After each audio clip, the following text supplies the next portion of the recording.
KTBB Friday morning news time is 7:51. Garth Mayer and the crew, as we do every Friday, we check in with KTBB owner, general manager Paul Gleiser. A little time on vacation with the wife and family. He's more lovable than ever. Lovely to be back, by the way. It's only so much vacation one guy can stand.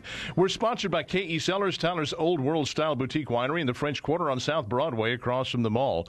A little user's manual on this feature before we start. This is not a lecture, it's a conversation. If you have an opinion on what we say here, pro or con, you're not doing your duty unless you participate. Go to ktbb.com/youtellme and share these commentaries via Facebook and Twitter. Subscribe so that you don't miss any of our posts. Share the video version of this commentary via the embedded YouTube video, but most of all, let us hear your voice. Post your comments and then make sure your friends in your social network are in on the conversation. You'll see all the tools for joining in at ktbb.com/youtellme. Also, please join me on KFXK Fox 51 TV for You Tell Me during their 9 o'clock primetime newscasts on Tuesday and Thursday. We cover even more of what's on your mind there. Look up the word epilogue, and one of the definitions you will find says, the final scene of a player story that comments on or summarizes the main action. The word epilogue, thus defined, now applies to the Barack Obama administration. Of the 7 presidents that have come since I have been voting, 3 have suffered terms with long, unpleasant epilogues.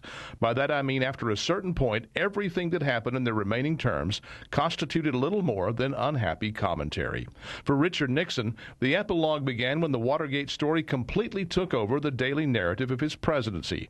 Once the 18-minute gap in the White House tapes was revealed, everything that happened in Nixon's remaining months in office was nothing but commentary on his malfeasance with respect to the Watergate break-in and cover-up. Nothing else that Nixon tried or accomplished mattered after the Watergate story reached critical mass. For the next elected president, Jimmy Carter, the epilogue began on November 4th, 1979, a year to the day before he would be voted out of office. The event was the storming of the U.S. Embassy in Iran by a group of so-called students and the taking of 66 embassy personnel as hostages. For 444 days, the entire narrative on the Carter presidency revolved around the fact that the United States was apparently impotent in the face of what amounted to an act of war by the extremist regime that had taken over Iran. 52 of the 66 original hostages were held until minutes after Ronald Reagan took the oath of office on January 20th, 1981. Nothing that Carter did from November 4th, 1979 on, including a botched rescue attempt, mattered. Our current president now finds his administration in epilogue. When historians write the text, the epilogue of the Obama administration will begin with the summer of recovery that wasn't.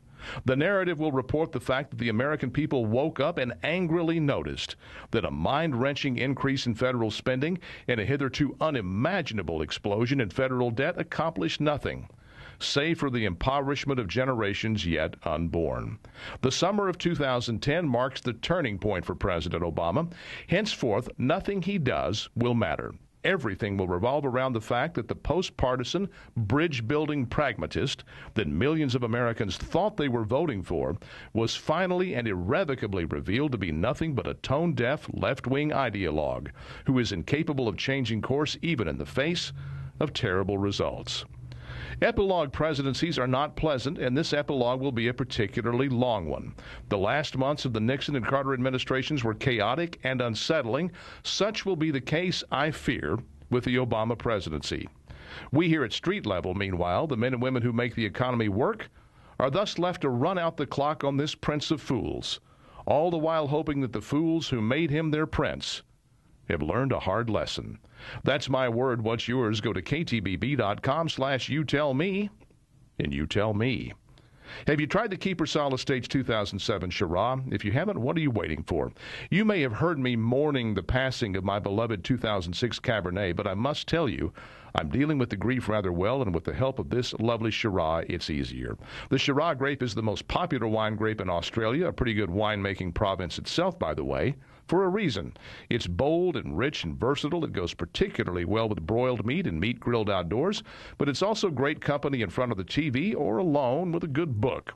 The Keepersall Estates 2007 Shiraz is further fine evidence of the coming of age of the Keepersall Winery, and thus I urge you to visit K.E. Cellars today after work for a taste. You can do that because K.E. Cellars is a working winery with a tasting room. Try any wine in the collection before you buy it. You simply cannot make a mistake. K.E. Cellars, Tyler's Old World-style boutique winery in the French Quarter on South Broadway across from the mall, and online at KECellars.com.